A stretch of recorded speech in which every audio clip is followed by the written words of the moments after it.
அனைவருக்கும் வணக்கம். நம்முடைய சேனலை தொடர்ந்து சப்ஸ்கிரைப் செய்து சப்போர்ட் பண்ணிட்டு வர அனைவருக்கும் மிகப்பெரிய நன்றி. இந்த வீடியோவையும் உங்களுக்கு பிடிக்கும், நீங்கள் லைக் பண்ணுவீங்க, சப்போர்ட் பண்ணுவீங்க அப்படின்ற நம்பிக்கையோடு தொடர்றேன். நம்ம எஸ்ஜிடி ஆசிரியர்களுக்கான ஒரு அப்டேட் அப்படின்றத கொடுத்துருந்தாங்க.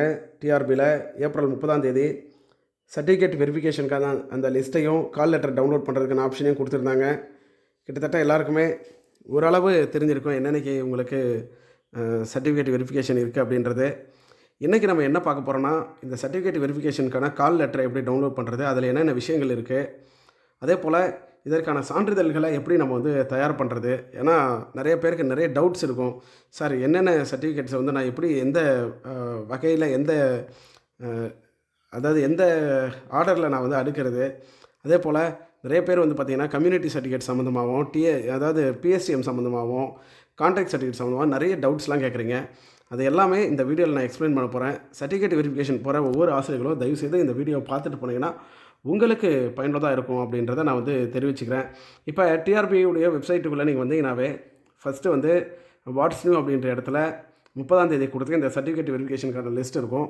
அந்த லிங்க்கை நீங்கள் கிளிக் பண்ணிங்கனாவே இந்த பேஜ் ஓப்பன் ஆகிடும். இந்த பேஜுக்குள்ளே வந்தீங்கன்னா உங்களுக்கு என்ன கொடுப்பாங்க அப்படின்னா, உங்களுக்கு சர்டிஃபிகேட் வெரிஃபிகேஷனுக்கு நோட்டிஃபிகேஷன் என்றைக்கு வந்தது, எக்ஸாம் என்றைக்கு நடந்தது, எப்போ உங்களுக்கு ஆன்சர் கீ போட்டாங்க, என்ன கேஸ் அடிப்படையில் போட்டாங்க, எல்லாமே அதில் தெளிவாக கொடுத்துருப்பாங்க. ஓகேங்களா? என்ன ரேஷியோவில் கூப்பிட்றாங்க, எல்லாத்தையும் கொடுத்துருப்பாங்க.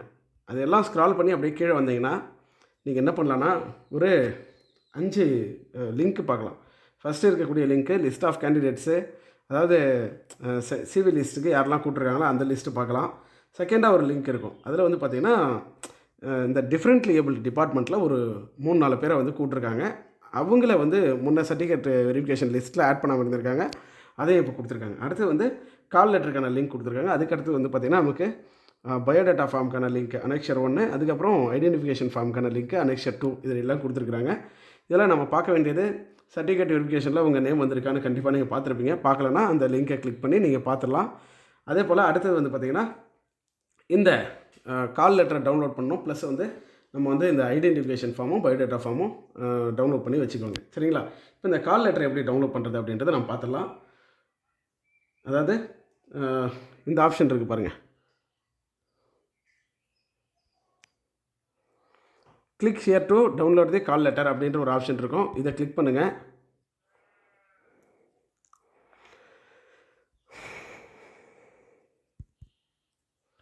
இதை நீங்கள் கிளிக் பண்ணிங்கன்னா போதும். உங்களுக்கு என்ன கேட்பாங்க அப்படின்னா, உங்களுடைய ஐடி அண்டு பாஸ்வேர்டு கேட்பாங்க. இதை நீங்கள் கொடுத்து லாகின் பண்ணிக்கலாம். சார், ஐடி பாஸ்வேர்ட்னால் இது என்ன சார், இது எங்கே இருக்கும், நான் எப்படி எடுக்கிறது அப்படின்னு உங்களுக்கு ஒரு டவுட் வரலாம். அதாவது நீங்கள் அப்ளிகேஷன் போடுறப்ப, சரிங்களா, நீங்கள் அப்ளிகேஷன் போடுறப்ப ஒரு ஐடி க்ரியேட் பண்ணியிருப்பீங்க. எக்ஸாம்பிளுக்கு உங்களுடைய ரெஜிஸ்டர் நம்பராக அது இருக்கிறதுக்கான வாய்ப்பு இருக்குது. ஸோ உங்களுடைய அப்ளிகேஷனில் நீங்கள் பார்க்கலாம். அப்படி இல்லைன்னா நீங்கள் உங்களுடைய இந்த எக்ஸாம் அப்ளை பண்ணும்போது ஒரு மெயில் ஐடி கொடுத்து ரெஜிஸ்ட்ரேஷன் பண்ணியிருப்பீங்க. அப்போ உங்களுக்கு உங்களுடைய ஐடியும் பாஸ்வேர்டும் அதில் உங்களுக்கு அனுப்பியிருப்பாங்க. ஏன்னா அப்ளை பண்ணி கிட்டத்தட்ட ஒரு ஆண்டுக்கு மேலே ஆயிடுச்சுனால நிறைய பேர் மறந்துருப்பீங்க. அதனால் இந்த ஐடி பாஸ்வேர்டு உங்களுக்கு வந்திருக்கும். அதை நீங்கள் பார்த்து போட்டுக்கோங்க. சப்போஸ் உங்களுக்கு பாஸ்வேர்டு தெரியலனாலும் பாஸ்வேர்டை சேஞ்ச் பண்ணிக்கலாம் பிறகு. சரிங்களா? இங்கே இருக்குது பாருங்கள், ஃபர்கட் யூசர் ஐடி. சரிங்களா? ஃபர்கட் யுவர் பாஸ்வேர்டு அப்படின்னு ஒரு ஆப்ஷன் இருக்குது. இந்த ஃபர்கட் யுவர் பாஸ்வேர்டை கொடுத்தீங்கன்னா உங்களுடைய ஐடி கேட்கும். சரிங்களா? ஐடின்றது நம்மளுடைய மேக்ஸிமம் நம்முடைய அப்ளிகேஷன் அந்த இதில் இருக்கும். அதை போட்டிங்கன்னா அடுத்தது உங்களுடைய பாஸ்வேர்டு நீங்கள் எடுத்துக்கலாம். கண்டிப்பாக அது ஏதாவது ப்ரொசீஜர் இருக்கும். மெயிலுக்கு ஓடிபி அது வழியாக நீங்கள் ரீசெட் பண்ணுற மாதிரி இருக்கும். அப்போ இதுக்குள்ளே போயிட்டு தான் நீங்கள் கால் லெட்டரை கண்டிப்பாக டவுன்லோட் பண்ண முடியும். அதனால் இந்த லிங்க்குள்ளே நீங்கள் ஐடி பாஸ்வேர்டை போட்டு உள்ளே போய்க்கோங்க. சரிங்களா? நண்பர்களே, நீங்கள் உங்களுடைய ஐடியை லாகின் பண்ண உடனே உங்களுக்கான பேஜ் இப்படி தான் இருக்கும். இதில் என்ன இருக்கும் அப்படின்னா, உங்களுடைய அப்ளிகேஷன் ஃபார்மை வியூ யுவர் அப்ளிகேஷன் இருக்கும். அதே போல் சேஞ்ச் பாஸ்வேர்டு இருக்கும். அதே போல் எஸ்ஜிடி கால் லெட்டர் அப்படின்ற 3 ஆப்ஷன் இருக்கும். இதில் வியூ அப்ளிகேஷன் இருக்குது பாருங்கள். இதை கண்டிப்பாக நீங்கள் பாருங்கள். தயவு செய்து உங்களுடைய அப்ளிகேஷனை ஒரு பிரிண்ட் அவுட் எடுத்து வச்சுக்கோங்க. சரிங்களா? உங்களுடைய பயோடேட்டா ஃபார்ம் ஃபில் பண்ணுறதுக்கு முன்னாடி நீங்கள் செய்ய வேண்டிய முக்கியமான காரியம் என்னென்னா, உங்களுடைய அப்ளிகேஷனை பிரிண்ட் அவுட் எடுத்து உங்களுடைய கையில் வச்சுக்கிறது, அல்லது நீங்கள் டவுன்லோட் பண்ணி கூட வச்சுக்கலாம். ஆனால் இந்த அப்ளிகேஷன் ஃபார்ம் உங்களுடைய நீங்கள் அப்ளை பண்ணும்போது இந்த அப்ளிகேஷன் ஃபார்ம் போட்டிருப்பீங்க இல்லையா, இந்த அப்ளிகேஷன் உங்கள் கையில் இல்லாமல் நீங்கள் ஐடென்டிஃபிகேஷன் ஃபார்மை அல்லது பயோடேட்டா ஃபார்மையும் ஃபில் பண்ணக்கூடாது அப்படின்றத நான் உங்களுக்கு தெளிவாக சொல்லிடுறேன். ஏன்னா அதில் நிறைய சேஞ்சஸ் இருக்கும்.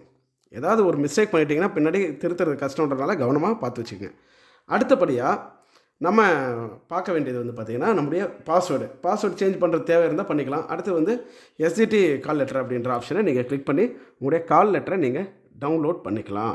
சரி, கால் லெட்டர் டவுன்லோட் பண்ணுறதுக்கான ஆப்ஷனை நீங்கள் டச் பண்ண உடனே உங்களுடைய பேஜ் இப்படி தான் ஓப்பன் ஆகும். இந்த பேஜ் வந்து கால் லெட்டர் கிடையாது, கால் லெட்டருக்கு மேலேயே இந்த பேஜ் இருக்கும். இதில் வந்து பார்த்திங்கன்னா உங்களுக்கு இதுலேயும் அப்படி தான் கொடுத்துருப்பாங்க. எப்போ நோட்டிஃபிகேஷன் வந்தது, எப்போ எக்ஸாம் நடந்தது, எப்போ உங்களுக்கு வந்து ஆன்சர் கீ விட்டாங்க, எதனால் டிலே ஆச்சு, கேஸ் டீட்டெயில்ஸ் எல்லாமே கொடுத்துருப்பாங்க. அதை அப்படியே ஸ்க்ரால் பண்ணிவாங்க. ஸ்க்ரால் பண்ணிங்கன்னா உங்களுக்கு வந்து இந்த பேஜ் இருக்கும். இதுதான் உங்களுடைய கால் லெட்டர். சரிங்களா? இந்த கால் லெட்டரில் உங்களுடைய A to Z நீங்கள் சிவிக்கு தயாராகிறதுலேருந்து சிவி முடிக்கிற வரைக்கும் எப்படி என்னென்ன பண்ணணும் எல்லாமே இதில் தெளிவாக கொடுத்துருப்பாங்க. இந்த கால் லெட்டரில் உங்களுடைய நேமு, உங்களுடைய ரெஜிஸ்ட்ரேஷன் நம்பர் அப்படின்றது உங்களுடைய அப்ளிகேஷன் நம்பர் தான். சரிங்களா? ரெஜிஸ்ட்ரேஷன் நம்பரு, ரோல் நம்பரு, நீங்கள் என்ன டேர்னில் உங்களை கூப்பிட்ருக்காங்க, நீங்கள் என்ன டேர்னு எல்லாமே ஓகேங்களா, A to Z உங்களுக்கு கொடுத்துருப்பாங்க. என்ன டைமுக்கு போகணும், இங்கே நீங்கள் பார்த்தீங்கன்னாவே இங்கே தெரியும் உங்களுக்கு. ஓகேங்களா? எல்லா விவரத்தையும் கொடுத்துட்டாங்க. எந்த இடத்துல இருக்குது, எந்த டேட்டில் இருக்குது, என்ன டைமிங்கு, காலையில் 9:30 மணியா, மதியம் 2 மணியா, எல்லாமே கொடுத்துருவாங்க. சரிங்களா? எல்லாத்தையும் நீங்கள் பார்த்து வச்சுக்கிட்டு இதைப்படி நீங்கள் ஃபாலோ பண்ணிங்கன்னா போதும். ஓகேங்களா? இந்த கால் லெட்டரை வந்து நீங்கள் கட்டாயமாக டவுன்லோட் பண்ணும்போது கடையில் போய் பிரிண்ட் அவுட் எடுப்பீங்க இல்லையா, குறைந்தது 5 காப்பி. எத்தனை காப்பி எடுக்கணும்? குறைந்தது 5 காப்பி நீங்கள் டவுன்லோட் பண்ணி பிரிண்ட் அவுட்டு எடுத்து வச்சுக்கோங்க. சார் எனக்கு வந்து அங்கே கேட்குறது 2 தானே சார் கேட்குறாங்க, இங்கே எனக்கு நீங்கள் 5 எடுக்க சொல்கிறீங்கன்னா 5 காப்பி கட்டாயம் எடுத்து வச்சுங்க. அதனுடைய பயன் நான் சொல்கிறேன். ஏன்னா நிறைய பேர் என்ன பண்ணுறாங்கன்னா 2 மட்டும் எடுத்துக்கிறாங்க. 2 எடுத்து நீங்கள் என்ன பண்ணுவீங்க, 2 செட்டு அங்கே சப்மிட் பண்ணோம் இல்லையா சார், நீங்கள் 2 காப்பி நான் எடுத்து வச்சுக்கிறேன், 2 காப்பி எடுத்துகிட்டு போய் அங்கே சப்மிட் பண்ணிடுறேன்னா இந்த கால் லெட்டரானது இந்த சர்டிஃபிகேட் வெரிஃபிகேஷனுக்கு அப்புறம் டிசேபிள் ஆகிடும். சரிங்களா? உங்களுக்கு இந்த வெப்சைட்டில் காட்டாது. அதுக்கப்புறம் நீங்கள் டவுன்லோட் பண்ணலான்னு நினச்சிங்கன்னா காட்டாது. அதனால் உங்களுக்கு வந்து கவுன்சிலிங்க்கு இந்த கால் லெட்டர் கண்டிப்பாக தேவைப்படும். அதே போல் நீங்கள் ஜாயின் பண்ணும்போதுலேருந்து எல்லா இடத்துலையும் உங்களுக்கு இந்த கால் லெட்டரை கண்டிப்பாக கேட்பாங்க. கவுன்சிலிங் அப்போ கட்டாயம் கேட்பாங்க. அதனால் நீங்கள் பிரிண்ட் அவுட் எடுக்கும்போது 5 காப்பி எடுத்து வச்சுங்க. சரிங்களா? இதை வந்து உங்ககிட்ட நான் எல்லாத்தையும் ஒரு ரெக்வஸ்ட்டாக வச்சுக்கிறேன். நிறைய பேர் BTBRTயில் நான் செலக்ட் ஆகிருக்கேன் அப்படின்ற முறையில் இன்றைக்கி பார்க்கும்பொழுது நிறைய பேர் சொல்கிறாங்க, சார் என்னுடைய கால் லெட்டர் வந்து நான் எடுத்து வைக்க முட்டேன் சார், என்கிட்ட ஆன்லைன்லேயும் இல்லை கையிலையும் இல்லை சார், எப்படி சார் நான் என்ன சார் பண்ணுறது அப்படின்ற மாதிரி நிறைய பேர் பயப்படுறாங்க. கவுன்சிலிங் அப்போ எனேபிள் பண்ணுவாங்களா பண்ண மாட்டாங்களான்னு தெரியாது. ஒருவேளை பண்ணால் நல்லது, பண்ணலன்னா என்ன பண்ணுவோம்? அதனால் கால் லெட்டரை தயவுசெய்து பிரிண்ட் அவுட்டு ஒரு 5 காப்பி எடுத்துங்க. 2 காப்பி ஏற்கனவே நீங்கள் சப்மிட் பண்ணுற மாதிரி இருக்கும். எக்ஸ்ட்ரா ஒரு 3 காப்பி நீங்கள் கையில் வச்சுக்கோங்க. அதே போல் உங்களுடைய மெயில்லையோ எங்கேயாவது நீங்கள் அதை ஸ்கேன் டாக்குமெண்ட்டாகவும் இப்போ நீங்கள் கால் லெட்டரை டவுன்லோட் பண்ணி பத்திரமா வச்சுக்கோங்க. சரிங்களா? சரி, இந்த கால் லெட்டர் விஷயத்தில் நான் சொல்கிறேன். இதில் எல்லா டீட்டெயில்ஸும் கொடுத்துருப்பாங்க. இதில் கொடுத்துருப்பாங்க பாருங்கள், என்ன போர்டு எல்லாமே கொடுத்துருப்பாங்க. ஸோ நம்ம எக்ஸாம் ஆல் டிக்கெட்டை எப்படி எடுத்துகிட்டு போயிட்டு நம்ம சென்டரில் போயிட்டு ஒரு போர்டு இருக்கும். அந்த போர்டில் போயிட்டு நம்ம என்ன பண்ணுவோம், நம்மளுடைய ஹால் எங்கே இருக்குது, நம்மளுடைய சீட் எங்கே இருக்குதுன்னு பார்ப்போம் இல்லைங்களா? அதே மாதிரி இந்த கால் லெட்டரை கொண்டு போயிட்டு நீங்கள் ஸ்கூலில் ஒரு போர்டு வச்சுருப்பாங்க. அந்த போர்டில் போய் பார்த்தீங்கன்னா உங்களுக்கான ரூம் எது அப்படின்றதெல்லாம் போட்டிருப்பாங்க. அந்த ரூமில் போயிட்டு ஆர்டர் வைஸ் உட்கார வைப்பாங்க. சரிங்களா? நம்பர் வைஸ் ஃபஸ்ட்டு, செகண்டு, தேர்டுன்னுட்டு உட்கார வைப்பாங்க. உட்கார வச்சுட்டு ஒவ்வொருத்தரையாக தான் கூப்பிடுவாங்க. அதனால் நீங்கள் பதட்டம் இல்லாமல் போயிடுங்க. அவங்க சொல்கிற டைம் காலைல 9:30 மணியா, 9 மணிக்கெல்லாம் அங்கே போயிடணும். நீங்கள் போயிட்டு அந்த போர்டை பார்த்து அங்கே போய் உட்காந்துக்குவோங்க. சரிங்களா? அதுக்கப்புறம் தான் அங்கே உங்களுக்கு வெரிஃபை பண்ணுறதுக்கு ஸ்டாஃப்ஸ் வந்து வருவாங்க. இதை வந்து உங்களுக்கு நான் முக்கியமாக சொல்லிடுறேன். ஏன்னா லேட்டாக வந்தீங்கன்னா அப்புறம் வந்து பிரச்சனை, அதுக்காக தான். சரி, இதில் தெளிவாக கொடுத்துருப்பாங்க. லிஸ்ட் ஆஃப் டாக்குமெண்ட்ஸ் வந்து என்னென்ன வேணும் அப்படின்றத சொல்லியிருப்பாங்க. அது எல்லாத்தையும் நான் உங்களுக்கு எக்ஸ்பிளைன் பண்ணுறேன். இதில் வந்து பார்த்திங்கன்னா தெளிவாக சொல்லியிருப்பாங்க. அதாவது ஒரிஜினல், ஒரு செட்டு ஒரிஜினல் எல்லாமே இருக்கணும். அடுத்த கட்டமாக உங்களுக்கு என்ன இருக்கணும்னா, ஐடென்டிஃபிகேஷன் ஃபார்மும் அதாவது பயோடேட்டா ஃபார்மையும் இரண்டையும் நீங்கள் என்ன பண்ணணும், ஒரிஜினலாக ஃபில் பண்ணிக்கணும். சரிங்களா? ஃபஸ்ட்டு பயோடேட்டா ஃபார்ம் ஃபில் பண்ணிக்கணும். அதுக்கப்புறம் உங்களுடைய ஐடென்டிஃபிகேஷன் ஃபார்ம் ஃபில் பண்ணிக்கணும். அதுக்கப்புறம் 2 செட்ஸ் ஆஃப் ஜெராக்ஸு. சரிங்களா? எல்லாத்தையுமே 2 செட்டு வைக்கணும். ஃபஸ்ட்டு உங்களுடைய ஒரிஜினல் எல்லாமே ஒரிஜினல் நான் சொல்லக்கூடிய ஆர்டரில் இப்போ நான் சொல்லுவேன், அந்த ஆர்டரில் நீங்கள் ஒரிஜினலை வச்சுக்கோங்க. பிறகு உங்களுடைய பயோடேட்டா ஃபார்மு அனெக்ஷர் 1ஐயும் அனெக்ஷர் 2ஐயும் ஃபில் பண்ணி அதில் கெசட்டட் ஆஃபீஸர்கிட்ட சைன் வாங்கி வச்சுக்கணும். யாராவது உங்களுக்கு தெரிஞ்ச க்ரீன் இங்கில் சைன் பண்ணுறவங்களா இருக்கணும், ஒரு டாக்டராக இருக்கலாம், அல்லது உங்களுக்கு தெரிஞ்ச ஒரு ப்ரொஃபஸராக இருக்கலாம். யாராவது ஒருத்தர்கிட்ட நீங்கள் சைன் வாங்கி வச்சுக்கோங்க. அதையும் நான் உங்களுக்கு பிறகு சொல்கிறேன். இதெல்லாம் முடிச்சுட்டு ஜெராக்ஸ் 2 செட்டு, நான் இப்போ சொல்லக்கூடிய ஆர்டர்லேயே வைக்கணும். 2 செட்டு ஜெராக்ஸை நீங்கள் என்ன பண்ணுங்கன்னா, உங்களுடைய செல்ஃப் அட்ரஸேஷனோட, அதாவது செல்ஃப் அட்ரஸட் பை அப்படின்னு போட்டு உங்களுடைய சைன் போட்டு வச்சுக்கோங்க. சரிங்களா? 2 செட்டு நான் சொல்லக்கூடிய ஆர்டர்லேயே வச்சுக்கோங்க. இப்போ என்னென்னு சொல்ல போகிறேன். ஃபஸ்ட்டு 10th ஸ்டாண்டர்டுடைய மார்க் ஷீட்டு வச்சுக்கோங்க. சரிங்களா? ஃபஸ்ட்டு நீங்கள் எடுக்க வேண்டியது 10th ஸ்டாண்டர்ட் மார்க் ஷீட்டு. செகண்டாக நீங்கள் எடுக்கக்கூடியது 12th ஸ்டாண்டர்டுடைய மார்க் ஷீட்டு. சரிங்களா? இதில் யாருக்கும் எந்த டவுட்டும் இருக்காது. இதெல்லாம் உங்கள்கிட்ட இருக்கும். அடுத்தது தேர்டாக நீங்கள் வைக்கக்கூடியது உங்களுடைய டிஎட், அதாவது டிடிஎடுடைய ப்ரொவிஷ்னல் அல்லது டிகிரி. ஸ்லாஷ் போட்டிருப்பாங்க. உங்களுடைய கால் லெட்டரை நீங்கள் எடுத்து பார்த்தீங்கன்னா ஸ்லாஷ் இருக்கும். அந்த ஸ்லாஷ் போட்டால் என்ன அர்த்தமா, இது அல்லது அது. சரிங்களா? உங்கள்கிட்ட ப்ரொவிஷனல் தான் இருக்குது அப்படின்னா ப்ரொவிஷனல் வைங்க, அல்லது டிகிரி காப்பி உங்களுடைய சர்டிஃபிகேட் டிப்ளமோ சர்டிஃபிகேட் வந்துருச்சு அப்படின்னா அந்த காப்பியை வச்சுங்க. சார், நான் அப்ளை பண்ணும்போது ப்ரொவிஷனல் வச்சு கொடுத்தேன், இப்போ என்கிட்ட வந்து என்னுடைய அந்த டிப்ளமோ டிடிஎடுக்கான சர்டிஃபிகேட் வந்துருச்சு சார், இப்போ நான் எது வைக்க? கட்டாயம் அவங்களே சொல்லுவாங்க, உங்களுடைய டிப்ளமோ சர்டிஃபிகேட் தான் வைக்கணும். சார், நீங்கள் அப்ளை பண்ணும்போது ப்ரொவிஷனல் வச்சு கொடுத்துருந்தாலும் இப்போ உங்களுக்கான அந்த டிகிரி சர்டிஃபிகேட் வந்துருந்தால் அதை தான் நீங்கள் வைக்கணும், ப்ரொவிஷனல் வைக்க வேண்டாம். சரிங்களா? அடுத்தபடியாக உங்கள்கிட்ட என்ன வைக்கணும் அப்படின்னா, உங்களுடைய டிடிஎடுடைய மார்க் ஷீட்டு. ஒன்று உங்கள்கிட்ட கன்சால்டேட் இருந்தால் கன்சால்டேட்டடே வச்சுருங்க. சரிங்களா? ஓவரால் மார்க் ஷீட் இருந்தால் அதை வைங்க. அப்படி இல்லைனா உங்கள்கிட்ட எல்லா செமஸ்டருடைய மார்க் ஷீட்டும் இருக்கும் இல்லைங்களா, அதை வைங்க. சரிங்களா? ஓகேங்களா? கன்சால்டேட் இருந்தால் கன்சால்டேட் மட்டுமே போதுமான, அப்படி இல்லைனா தான் மார்க் ஷீட்டு. கன்சல்டேட் இருந்தால் ஈஸி. ஏன்னா அவங்க பர்சன்டேஜெல்லாம் அங்கே போட்டு பார்ப்பாங்க. நம்ம இங்கே ஒரு பர்சன்டேஜ் கொடுக்குறோம், அது இல்லை, அவங்க கண்டிப்பாக அங்கே பர்சன்டேஜ் போட்டு பார்ப்பாங்க. அதுக்காக தான். சரி, இது முடிஞ்சதுக்கப்புறம் தமிழ்நாடு டீச்சர்ஸ் எலிஜிபிலிட்டி டெஸ்ட்டுடைய அந்த சர்டிஃபிகேட் வைக்கணும். இங்கே ஒரு டவுட் வரும், சார் ஒரிஜினலில் வந்து ஒரு செட்டு வைக்கணும்னு சொல்கிறீங்க, என்கிட்ட டெட்டுக்கு வந்து ஒரிஜினல் சர்டிஃபிகேட்லாம் எதுவும் இல்லையா சார், நான் ஆன்லைனில் தான் பிரிண்ட் அவுட் எடுத்திருக்கேன், அந்த சர்டிஃபிகேட் தான் இருக்குன்னா, ஆன்லைனில் எடுத்த சர்டிஃபிகேட் உங்கள்கிட்ட கலர் பிரிண்ட் ஒரு வேலை இருந்தால், சரிங்களா, கலர் பிரிண்ட்டு இருந்தால் அந்த கலர் பிரிண்ட்டை ஒரிஜினலுக்கு வச்சுருங்க. சரிங்களா? ஒரிஜினல் ஒரு செட்டு வைக்கணும் இல்லையா, அந்த ஒரிஜினலுக்கு இந்த கலர் பிரிண்ட்டை வச்சுருங்க. அதுக்கப்புறம் உங்களுடைய ஜெராக்ஸை வந்து இந்த ஜெராக்ஸ் காப்பி வைக்கிறோம் இல்லையா, அங்கே வச்சுருங்க. சப்போஸ் சார் என்கிட்ட கலர் பிரிண்ட் இல்லை சார், இப்போ நான் என்ன சார் பண்ணுறதுன்னா, ஜெராக்ஸ் காப்பி இருந்தாலே போதும், அதையே உங்களுக்கு ஒரிஜினல் கூடயும் வச்சுருங்க, இந்த ஜெராக்ஸ் லிஸ்ட்லேயும் வச்சுருங்க. சரிங்களா? அவங்க சொன்ன ஆர்டரில் வச்சுருங்க. அதே போல் 2022 பாஸ் பண்ணவங்களுக்கு எல்லாமே டெட்டு சர்டிஃபிகேட்டில் உங்களுடைய இனிஷியல் இருக்காது. அதனால் யாரும் கவலைப்பட வேண்டியதில்லை. அந்த இடத்துல நீங்கள் வந்து சொல்லிவிடுங்க, இந்த மாதிரி தான் எனக்கு கொடுத்தாங்க, அதனால் என்னுடைய இனிஷியலை ஆட் பண்ணிக்கோங்க அப்படின்ட்டு. எஸ்எஸ்எல்சி மார்க் ஷீட்டில் எப்படி இருக்கோ அந்த மாதிரி தான் உங்களுடைய பேர் இருக்கணும். டெட்டு மார்க் ஷீட்டில் இனிஷியல், அதாவது உங்களுடைய சர்டிஃபிகேட்டில் இனிஷியல் இல்லைனாலும் கவலைப்படாதீங்க, அதை அங்கே சொல்லிவிட்டு கரெக்டாக கரெக்ஷன் பண்ணி வச்சுக்கோங்க. அதே போல் 2022 டெட்டு பாஸ் பண்ணவங்களுக்கு இன்னொரு பிரச்சனை என்னென்னா, உங்களுடைய டெட்டு மார்க்கை கண்டிப்பாக அங்கே கேட்பாங்க. டெட்டு மார்க் கேட்பாங்களா, இது என்ன சார், டெட்டு மார்க்கு என்னுடைய சர்டிஃபிகேட்டில் இல்லைனா, ஆனால் அங்கே வந்து சில ரூமில் கேட்பாங்க. அதாவது உங்களுடைய அவங்க ஒரு ஃபார்ம் ஃபில் பண்ணுவாங்க, நீங்கள் ஒரு ஃபார்மு பயோடேட்டா ஃபார்மாக என்ன அனெக்ஷர் 1 அனெக்ஷர் 2லாம் ஃபில் பண்ணிட்டு போகிறீங்க இல்லையா, அவங்க ஒரு ஃபார்ம் வச்சுருப்பாங்க, அந்த ஃபார்மை வந்து அவங்க ஃபில் பண்ணுவாங்க. சரிங்களா? அந்த ஃபில் பண்ணும்போது உங்களுடைய டெட்டு மார்க்கும் கேட்பாங்க. உங்களுடைய மார்க் தெரிஞ்சால் நீங்கள் சொல்லுங்கள், அப்படி இல்லைனா உங்களுடைய ஸ்கோர் கார்டு இருக்கும் இல்லையா, ஸ்கோர் கார்டு, அந்த ஸ்கோர் கார்டை நீங்கள் வந்து இருந்தால் எடுத்துகிட்டு போங்க, இல்லைனா ஒன்றும் பிரச்சனை இல்லை, எங்களுக்கு வந்து மார்க் வந்து சர்டிஃபிகேட்டில் கொடுக்கலிங்க சார், பட் இதுதான் என்னுடைய மார்க் அப்படின்றத நீங்கள் சொல்லிவிடுங்க. சரிங்களா? உங்களுக்கு தெரியும் நீங்கள் எவ்வளோ மார்க் எடுத்தீங்கன்ட்டு, அதை சொல்லுங்கள். உங்கள் கிட்ட ஸ்கோர் கார்டு இருந்தால் அதை கொண்டு போங்க, இல்லைனாலும் பிரச்சனை இல்லை. தயவுசெய்து இதனால் கன்ஃபியூஸ் ஆக வேண்டியதில்லை. எனக்கெல்லாம் கூட நான் பிடிபிஆர்டிக்கு வெரிஃபிகேஷன் போகும்போது கேட்டாங்க மார்க் எவ்வளோன்ட்டு சொன்னேன், ஆனால் அதுக்கு ப்ரூஃப் கேட்டாங்க. இல்லைங்க என்கிட்ட ப்ரூஃப் இல்லை, சர்டிஃபிகேட்டில் மார்க் வரல அப்படின்றத சொல்லிட்டேன். சரிங்களா? இதுக்கு முன்னாடி ஒரு முக்கியமான விஷயம், இந்த அப்ளிகேஷனில் நீங்கள் போடும்பொழுது உங்களுக்கு எந்த வருஷத்துக்கான டெட்டு சர்டிஃபிகேட்டு கொடுத்தீங்களோ, அதாவது சப்போஸ் நீங்கள் வந்து 2022லேயும் பாஸ் பண்ணியிருப்பீங்க, 2013லேயும் பாஸ் பண்ணியிருப்பீங்க, இப்போ வந்து நீங்கள் 2022 தான் கொடுத்துட்டு அங்கே நீங்கள் போகும்போது 2013க்கான சர்டிஃபிகேட்டை கொண்டு போகக்கூடாது. நீங்கள் எந்த வருஷத்துக்கான டெட்டு சர்டிஃபிகேட் கொடுத்தீங்களோ அந்த சர்டிஃபிகேட் தான் கொண்டு போகணும். ஏன்னா அது அந்த சர்டிஃபிகேட் அடிப்படையில் தான் உங்களை கூப்பிட்டுருப்பாங்க. ஏன்னா அதன் அடிப்படையில் தான் உங்களுக்கு வெயிட்டேஜ் ஆட் பண்ணியிருப்பாங்க. அதை கொடுத்தா தான் அக்செப்ட் பண்ணுவாங்க. அதை கவனமாக வச்சுங்க. அதே போல் இன்னொரு முக்கியமான விஷயத்தை நான் உங்களுக்கு சொல்லணும்.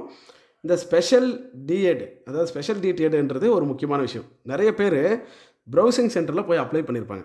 அப்படி அப்ளை பண்ணும்பொழுது அந்த சென்டரில் இருக்கவங்க டீட்டெயிலில் சிலருக்கு வந்து ஸ்பெஷல் டீட்டெயில்னு கொடுத்துட்ருப்பாங்க. ஏன்னா இந்த பிரச்சனை அதாவது பிடிபிஆர்டிலே வந்தது. அப்போ ஸ்பெஷல்னு கொடுத்துட்டு நீங்கள் ஜென்ரலுக்கான சர்டிஃபிகேட் கொண்டு போனீங்கன்னா கண்டிப்பாக அங்கே அக்செப்ட் பண்ண மாட்டாங்க. சரிங்களா?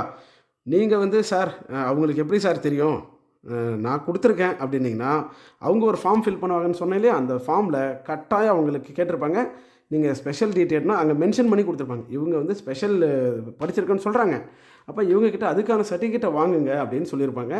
ஸோ அதனால் நீங்கள் ஸ்பெஷல்னு கொடுத்துருந்தீங்கன்னா அவங்க கவனமாக கேட்பாங்க. நீங்கள் ஞாபகம் வச்சுருக்கீங்களா இல்லையா, அவங்க கேட்பாங்க நீங்கள் ஸ்பெஷல் டீட்டெயிலுக்கான சர்டிஃபிகேட் கொடுங்கன்னுட்டு. அதனால் இந்த விஷயத்தில் கவனமாக இருங்க. ஸ்பெஷல் படிச்சிருந்தால் ஸ்பெஷல்னு போடணும், இல்லைன்னா போடக்கூடாது அப்படின்றத கவனமாக இருங்க. அப்படியே நீங்கள் இப்போ ஸ்பெஷல் டீட்டெயில் படிக்காமலே நீங்கள் வந்து ஸ்பெஷல்னு கொடுத்துட்டு ஜென்ரல் சர்டிஃபிகேட் கொண்டு போனீங்கன்னா உங்களை வந்து இன்எலிஜிபிள் போட்டு வெளியில் அனுப்பிடுறதுக்கான வாய்ப்பு இருக்குது அப்படின்றத நான் இந்த இடத்துல பதிவு செஞ்சுக்கிறேன். சரி, அடுத்தது டெட்டு சர்டிஃபிகேட் முடிஞ்சிருச்சு. அதுக்கப்புறம் நீங்கள் வந்து உங்களுடைய ஈக்குவலண்ட் ஏதாவது உங்களுடைய டிகிரிக்கு தான், குறிப்பாக இந்த டிடிஎடுக்கு தான் ஈக்குவலண்ட் தேவைப்படும். அது யாருக்காவது நீங்கள் படித்த இடத்துல ஈக்குவலண்ட் வாங்க வேண்டியிருந்தால் அதை வாங்கியிருந்தீங்கன்னா அதை வச்சுக்கோங்க. மற்றவர்களுக்கு தேவையில்லை. யாருக்கு ஈக்குவலண்ட் தேவையோ அவங்க மட்டும் வச்சுங்க. அதுக்கப்புறம் வந்து தமிழ் மீடியம் சர்டிஃபிகேட். தமிழ் மீடியம்ன்றது 1 முதல் டிடெட் வரைக்கும் தமிழ் மீடியத்திலேயே படிச்சிருந்தீங்கன்னா நீங்கள் எஸ் அப்படின்னு அப்ளிகேஷனில் கொடுத்துருந்தீங்கன்னா, சார் நீங்கள் அப்போ அப்ளை பண்ணும்போது எஸ் கொடுத்துருந்தா மட்டும்தான் உங்களை தமிழ் மீடியம்னா அக்செப்ட் பண்ணுவாங்க. சரிங்களா? தமிழ் மீடியம்னு கொடுத்துருந்தீங்கன்னா நீங்கள் தமிழ் மீடியம் கொண்டு போங்க. அடுத்தது, இந்த தமிழ் மீடியம் சர்டிஃபிகேட்டில் ப்ராப்பராக எல்லாமே இருக்கான்னு ஃபாலோ பண்ணி வச்சுக்கோங்க. உங்களுக்கான அந்த ப்ராப்பர் ஃபார்மேட்டில் இருக்கணும். அதே போல் ஆன்லைனில் வாங்கியிருந்தாலும் பிரச்சனை இல்லை. சரிங்களா? ஆன்லைன் அப்படின்றது கவர்மெண்ட்டாக ஏற்பாடு பண்ணது தான். ஆன்லைனில் வாங்கியிருந்தாலும் பிரச்சனை இல்லை. அதே போல் நீங்கள் ஆஃப்லைனில் வாங்கியிருந்தாலும் கரெக்டாக அந்த டெசிக்னேஷன் ஆஃபீஸர், அதாவது ஹெச்எம்மோ பிரின்ஸிபலோ உங்களுடைய ரெஜிஸ்ட்ராரோ எக்ஸாம் கண்ட்ரோலர் யாராக இருந்தாலும் அவங்க கரெக்டாக அந்த லிஸ்ட்டில் கொடுத்துருக்கவங்க சைன் பண்ணியிருக்காங்களா, அவங்களுடைய சீல் இருக்கா, இன்ஸ்டியூட் சீல் இருக்கா, எல்லாமே பார்த்து இப்போ வச்சுக்கோங்க. சரிங்களா? தமிழ் மீடியம் சர்டிஃபிகேட் முடிஞ்சிருதுன்னா அடுத்தது கம்யூனிட்டி சர்டிஃபிகேட். கம்யூனிட்டி சர்டிஃபிகேட்டில் நீங்கள் என்ன கம்யூனிட்டி கொடுத்தீங்களோ அந்த சர்டிஃபிகேட் தான் கொண்டு போகணும். எனக்கு வந்து ஒருத்தர் கமெண்ட் பண்ணியிருந்தார் ஒரு சார், என்னென்னா, சார் நான் வந்து அப்ளை பண்ணும்போது எம்பிசின்னு கொடுத்துட்டேன், இப்போ என்கிட்ட எஸ்டிக்கான சர்டிஃபிகேட் இருக்குது, இதை கொண்டு போனால் அக்செப்ட் பண்ணுவாங்களா? நான் கண்டிப்பாக அக்செப்ட் பண்ண மாட்டாங்க. ஏன்னா உங்களை அவங்க கூப்பிட்றது எந்த அடிப்படையில் கூப்பிட்றாங்க? எம்பிசி அப்படின்ற அடிப்படையில் கூப்பிட்றாங்க, அல்லது பிசின்ற அடிப்படையில் கூப்பிட்றாங்க, எஸ்சின்ற அடிப்படையில் என்ன முறையில் கூப்பிட்றாங்களோ அந்த சர்டிஃபிகேட்டை நீங்கள் கண்டிப்பாக கொண்டு போகணும். சரிங்களா? ஸோ நீங்கள் மாற்றி கொடுத்துட்டிங்கன்னா அதுக்கு எதுவுமே பண்ண முடியாது. அடுத்தபடியாக குறிப்பாக இந்த பிரச்சனை பெண்களுக்கு தான் வரும். அப்பா பேரில் ஒரு சர்டிஃபிகேட் வச்சுருக்க மாட்டாங்க, கணவர் பேரில் சர்டிஃபிகேட் வச்சுருப்பாங்க. கணவர் பேரில் சர்டிஃபிகேட் வச்சுருந்தீங்கன்னா கண்டிப்பாக நீங்கள் வந்து உங்களுடைய தந்தையுடைய பெயரில் சர்டிஃபிகேட் வாங்கிடுங்க. கம்யூனிட்டி சர்டிஃபிகேட் தந்தையுடைய பெயரில் இருக்க கம்யூனிட்டி சர்டிஃபிகேட் மட்டும்தான் அப்ளை பண்ணுவாங்க. ஆண்களுக்கு இந்த பிரச்சனை வராது, பட் கண்டிப்பாக பெண்களுக்கு இந்த பிரச்சனை வரும். கணவருடைய பேரில் நீங்கள் கம்யூனிட்டி சர்டிஃபிகேட் கொண்டு போனால் அக்செப்ட் பண்ண மாட்டாங்க. அதை நீங்கள் தயவுசெய்து வேறு வாங்கிடுங்க. உங்களுடைய தந்தையுடைய கம்யூனிட்டி பேரில் இருக்க கம்யூனிட்டி சர்டிஃபிகேட் தான் உங்களுக்கு செல்லும். சரிங்களா? அடுத்தபடியாக உங்களுக்கு என்னென்னா ஸ்பெஷல் ப்ரையாரிட்டிஸ்க்கான சர்டிஃபிகேட்ஸ்லாம் கேட்பாங்க. சப்போஸ் நீங்கள் டிசேபிலிட்டி சர்டிஃபிகேட்டு வச்சுக்கோங்க. அடுத்தது டெஸ்டிடியூட் விடோவா அதுக்கான சர்டிஃபிகேட் வச்சுக்கோங்க. எக்ஸ் சர்வீஸ் மேனா அதுக்கான சர்டிஃபிகேட் வச்சுக்கோங்க. கவர்மெண்ட்டில் ஒர்க் பண்ணிங்கன்னா உங்களுக்கு வந்து என்ஓசி கேட்பாங்க. என்ஓசி வந்து நீங்கள் வாங்கி வச்சுங்க, இப்போவே டைம் இருக்குது. அது எல்லாமே நீங்கள் ரெடி பண்ணி வச்சுங்க. நம்முடைய சேனலில் நான் சொல்லியிருந்தேன் 2-3 நாள் தான் டைம் இருக்குன்னுட்டு, ஆனால் உங்களுக்கு நிறையவே டைம் கொடுத்துருக்குறாங்க. ஸோ கடந்த ஆண்டு பிடிபிஆர்டிக்கு வந்து 2-3 நாள் தான் டைம் கொடுத்தாங்க. என்ன காரணம்னா ஸ்கூல் ரீஓப்பன் வந்துருச்சு.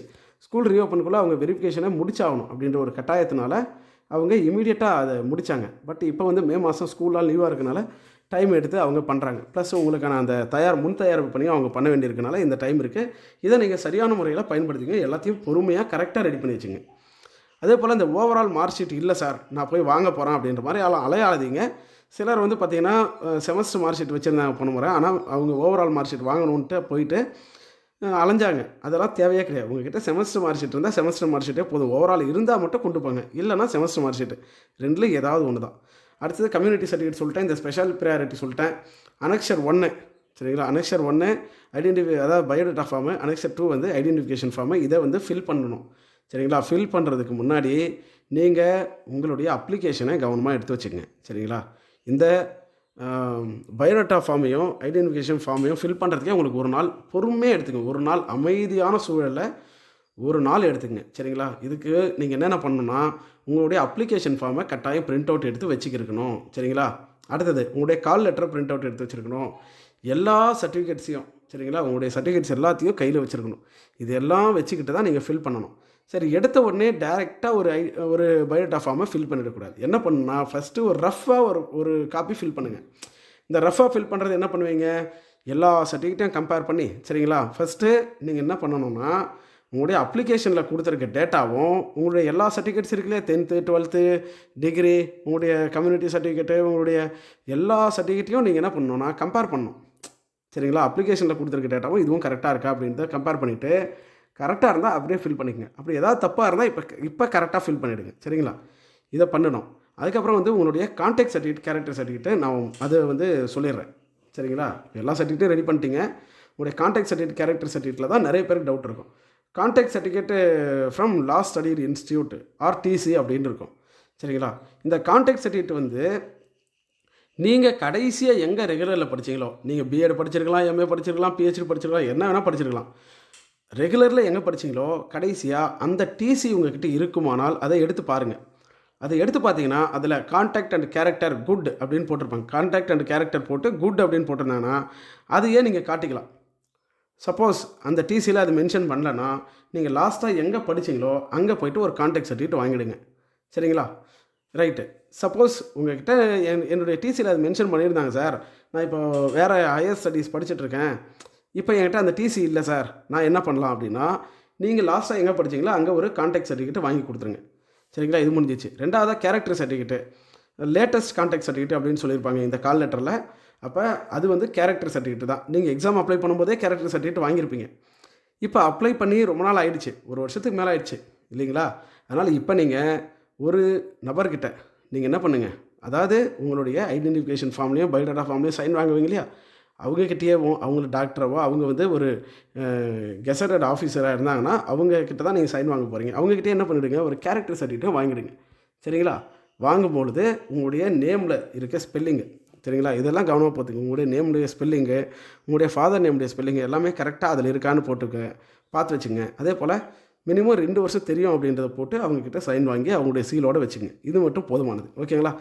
இப்போ இந்த ஐடென்டிஃபிகேஷன் ஃபார்மும் பயோடேட்டா ஃபார்ம் ஃபில் பண்ணுறதை பற்றி நான் பேசிகிட்டு இருந்தேன். அதை வந்து தெளிவாக சொல்லிடுறேன். கவனமாக நீங்கள் வந்து ஃபஸ்ட்டு ஒரு ரஃப் காப்பி தான் ஃபில் பண்ணணும். டேரெக்டாக ஒரு ஃபார்மை எடுத்து நீங்கள் அழகாக ஃபில் பண்ணி அதையே வச்சுக்கூடாது. ஃபஸ்ட்டு உங்களுடைய அப்ளிகேஷனையும் உங்கள் சர்டிஃபிகேட்டையும் கம்பேர் பண்ணுறீங்க. கம்பேர் பண்ணி ஏதாவது மிஸ்டேக் நம்ம ஏதாவது பண்ணியிருக்கோமா, நமக்கு ப்ரௌசிங் சென்டரில் அப்ளை பண்ணவர் ஏதாவது மிஸ்டேக் பண்ணியிருக்காரா அப்படின்றத உங்களுடைய சர்டிஃபிகேட்டையும் அப்ளிகேஷனையும் நீங்கள் கம்பேர் பண்ணி பார்த்துங்க. அப்ளிகேஷனை தயவுசெய்து பிரிண்ட் அவுட் எடுத்து வச்சுங்க. இது கண்டிப்பாக யூஸ் ஆகும். இதை பார்த்துட்டு அதுக்கப்புறம் நீங்கள் வந்து ரஃபாக ஒரு பயோடேட்டா ஃபார்ம் ஃபில் பண்ணுறீங்க. உங்களுடைய எல்லா சர்டிஃபிகேட்ஸையும் எடுத்து வச்சு 10th 12th எல்லாத்தையுமே அதில் A to Z கேட்பாங்க. அதை பற்றி நான் உங்களுக்கு அடுத்த வீடியோவில் நிச்சயமாக எனக்கு நேரம் இருக்க பட்சத்தில் நான் போடுறேன். அதை வந்து நீங்கள் என்ன பண்ணுங்கள், ரஃபாக ஒன்று ஃபில் பண்ணிங்க. பிறகு அதை எல்லாத்தையும் நீங்கள் கம்பேர் பண்ணி பார்த்துங்க. ஏதாவது மிஸ்டேக் நம்ம பண்ணியிருக்கோமா அப்படின்றத பார்த்துட்டு அதுக்கப்புறம் ஒரு அழகான பென்னு, நல்ல ஹேண்ட் ரைட்டிங் நல்லா இருக்கணும். சரிங்களா? நல்லா பார்க்குறதுக்கு நல்லா புரியணும். அந்த மாதிரி ஒரு பெண்ணை எடுத்து உங்களுடைய ஒரு 2 செட்டு நீங்கள் ஐடென்டிஃபிகேஷன் ஃபார்மையும் பயோடேட்டா ஃபார்மையும் ஃபில் பண்ணி அதில் கெசட்டட் ஆஃபீஸர்கிட்ட சைன் வாங்கி ஃபோட்டோ ஒட்டி அதுக்கப்புறம் சைன் வாங்கி வச்சுக்கங்க. அதுக்கப்புறம் உங்களுடைய எல்லா சர்டிஃபிகேட்ஸ்லேயும் ஜெராக்ஸ்லேயும் நீங்கள் என்ன பண்ணுங்கள், கீழே செல்ஃப் அட்ரஸ்டட் பை அப்படின்னு போட்டு உங்களுடைய சைன் பண்ணி எல்லாமே நான் சொல்லியிருக்க ஆர்டரில் வைக்கணும். சரிங்களா? ஃபஸ்ட்டு இந்த கால் லெட்டரை எடுத்து பார்த்தீங்கன்னாவே உங்களுக்கு கொடுத்துருப்பாங்க. என்னென்ன சர்டிஃபிகேட்ஸ் வேணும்னு சொல்கிற அந்த லிஸ்ட்லேயே கொடுத்துருப்பாங்க. சேம் ஆர்டரில் வைக்கணும். சரிங்களா? இதில் ஒரே ஒரு சேஞ்ச் மட்டும் தான் பண்ணணும். ஃபஸ்ட்டு உங்களுடைய கால் லெட்டர் வைக்கணும். அதுக்கப்புறம் லாஸ்ட்டாக கொடுத்துருப்பாங்க பயோடேட்டா ஃபார்மு, ஐடென்டிஃபிகேஷன் ஃபார்ம் அப்படின்ட்டு.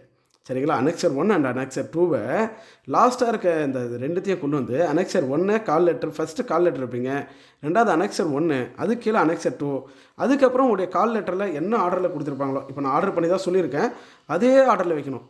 சரிங்களா? SSLC 12th டிப்ளமோ சர்டிஃபிகேட்டு, அதுக்கப்புறம் டிப்ளமோ மார்க் ஷீட்டு, அதுக்கப்புறம் ஈக்குவலன்ஸு, அதுக்கப்புறம் தமிழ் மீடியம், அதுக்கப்புறம் கம்யூனிட்டி, அதுக்கப்புறம் உங்களுடைய ஸ்பெஷல் சர்டிஃபிகேட்ஸ் ஏதாவது டிசேபிலிட்டி, விடோ அல்லது எக்ஸ் சர்வீஸ் மேனு, NOC எதுவாக இருந்தாலும் வைக்கணும். அதுக்கப்புறம் உங்களுடைய எல்லா சர்டிஃபிகேட்ஸையும் சரிங்களா ப்ராப்பராக இதே ஆர்டரில் வைங்க. அதுக்கப்புறம் உங்களுடைய அந்த கான்டாக்ட் அண்ட் கேரக்டர் சர்டிஃபிகேட்டு, அதுக்கப்புறம் வந்து இதோடு முடிஞ்சிடுது. சரிங்களா? இது எல்லாமே அவங்க என்ன ஆர்டரில் கொடுக்குறாங்களோ அதே ஆர்டரில் வைங்க. பட்டு கால் லெட்டர் கீழே ஃபஸ்ட்டு வந்து அனெக்சர் 1 அனெக்சர் 2 வைக்கணும். இது வரைக்கும் நான் இந்த சர்டிஃபிகேட் வெரிஃபிகேஷனுக்கு எப்படி நீங்கள் தயாராகிறது எல்லாத்தையுமே எனக்கு தெரிஞ்ச வரையில் சொல்லிட்டேன். கவனமாக கால் லெட்டர் வந்து ஒரு 5 காப்பி வரைக்கும் பிரிண்ட் அவுட் எடுத்து வச்சுங்க. அப்ளிகேஷன் ஃபார்மையும் நீங்கள் பிரிண்ட் அவுட் எடுத்து வச்சுக்கோங்க அப்படின்றத நான் இந்த இடத்துல பதிவு பண்ணிக்கிறேன். உங்களுக்கு குறிப்பிட்ட இருக்க டைமுக்கு கொஞ்சம் ஒரு அரை மணி நேரம் முன்னாடியே நீங்கள் போயிடுங்க. சர்டிஃபிகேட் வெரிஃபிகேஷன் போகிறதுக்கு முன்னாடி தயாராக வேண்டிய விஷயங்கள் எனக்கு தெரிஞ்சு வச்சிருக்க சொல்லியிருக்கேன். வேறு ஏதாவது தகவல் இருந்தால் அன்னைக்கு நீங்கள் என்ன பண்ணணும் அப்படின்றதெல்லாம் நான் வந்து மற்றொரு தனி வீடியோவில் போடுறேன். சர்டிஃபிகேட் வெரிஃபிகேஷன் அப்போ பண்ண வேண்டிய சில விஷயங்கள் இருக்குது. அந்த நீங்கள் போயிருப்பீங்க, காலையில் போகிறீங்கன்னா காலையிலேருந்து மதியம் வரைக்கும் நீங்கள் என்ன பண்ணணும், அல்லது மதியம் போகிறீங்கன்னா சாயந்தரம் வரைக்கும் நீங்கள் என்ன பண்ணணும், அங்கே எப்படி இருக்கணும், இதெல்லாம் ஒரு வீடியோவாக நான் மேக் பண்ணி போடுறேன். இந்த வீடியோ உங்களுக்கு முழுமையாக பிடித்திருந்தால் நம்முடைய சேனலை சப்ஸ்கிரைப் பண்ணிக்கோங்க, லைக் பண்ணிக்கோங்க, உங்கள் நண்பர்களுக்கும் ஷேர் பண்ணுங்கள். மற்றொரு பயனுள்ள வீடியோவில் சந்திப்போம். நன்றி.